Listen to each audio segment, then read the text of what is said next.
Space, जो कि देखने में बहुत ही ज्यादा शांत लगता है, असल में वहाँ इतना कुछ हो रहा है जिसे हम ना तो देख सकते हैं और ना ही समझ सकते हैं। नासा के स्पेस रॉकेट ने स्पेस में कुछ ऐसी जीव आवाजों को रिकॉर्ड किया जिसे सुन के नासा के सभी साइंटिस्ट दंग रह गए। ये बात है आज से 45 साल पहले की, जब 5 सितंबर 1977 को नासा ने एक इंटरस्टेलर स्पेस रॉकेट को स्पेस में छोड़ा जिसका नाम वोयाग्रा 1 था, जो कि पिछले 45 सालों से नासा के कांटेक्ट में है। वोयाग्रा 1 को स्पेस में ऐसे मिशन के लिए भेजा गया था जहां से उसके वापस आने की कोई उम्मीद नहीं थी। ये वोयाग्रा 1 स्पेस में 61.5 थाउजेंड किलोमीटर पर आवर की स्पीड से मूव कर रहा है और हमें हमारे सोलर सिस्टम और यूनिवर्स के बारे में इंफॉर्मेशन दे रहा है ताकि हम अपने यूनिवर्स को और भी अच्छे से जान पाए। यूनिवर्स के इस पार्ट को इंटरस्टेलर स्पेस कहते हैं। फिर 2012 में एक दिन नासा के साइंटिस्टों को वोयाग्रा 1 से एक ऐसा सिग्नल मिला जो कि हैरान करने वाला था। जब उस सिग्नल को डिकोड किया गया तो उसमें वो आवाज थी जो वोयाग्रा ने रिकॉर्ड की थी। हमारी धरती से करोड़ों किलोमीटर दूर ऐसी क्या चीज थी जिसने हमारे साइंटिस्टों की रातों की नींद उड़ा रखी थी। ये आवाज हमारी धरती से लगभग 1400 करोड़ किलोमीटर दूर से आई थी, जो कि खत्म या कम होने का नाम ही नहीं ले रही थी। साइंटिस्टों ने कई दिनों तक इंतजार किया पर ये आवाज ना ही कम हुई और ना ही खत्म हो रही थी।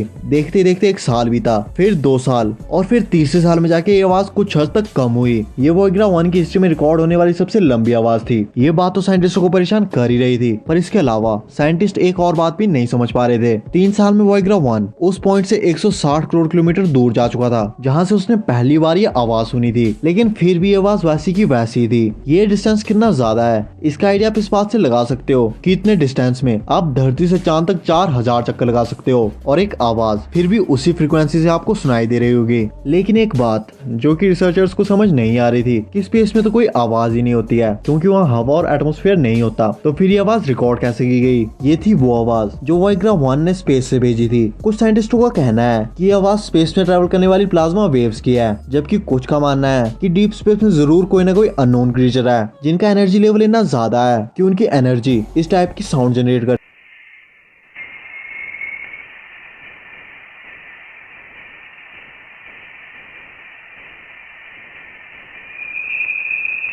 वो क्रीचर्स कौन है जिनके पास इतनी ज्यादा पावर है कि वो इतनी आवाज करती है जो कि 160 करोड़ किलोमीटर दूर सुनाई दे। वेल, इसका जवाब किसी के पास नहीं है, पर ये पहली बार नहीं था जब वोयाग्रा 1 ने हमें कोई अनोखी आवाज भेजी हो। इससे पहले भी नासा स्पेस से कई आवाजों को रिकॉर्ड कर चुका है। इससे पहले 2007 में नासा ने वोयाग्रा 1 से ये आवाज रिकॉर्ड की थी।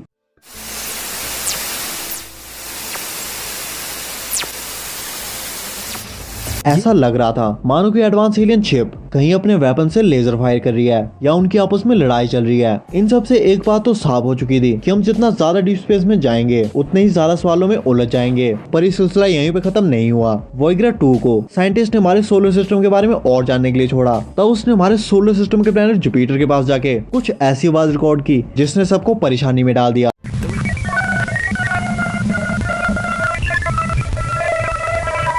आपने अभी तक जो भी आवाजें सुनी है वो नासा ने खुद ऑफिशियली शेयर की हैं, इसलिए उनके फेक होने का कोई सवाल ही नहीं बनता। इसके अलावा नासा ने सैटर्न ग्रह से भी ये आवाज रिकॉर्ड की है।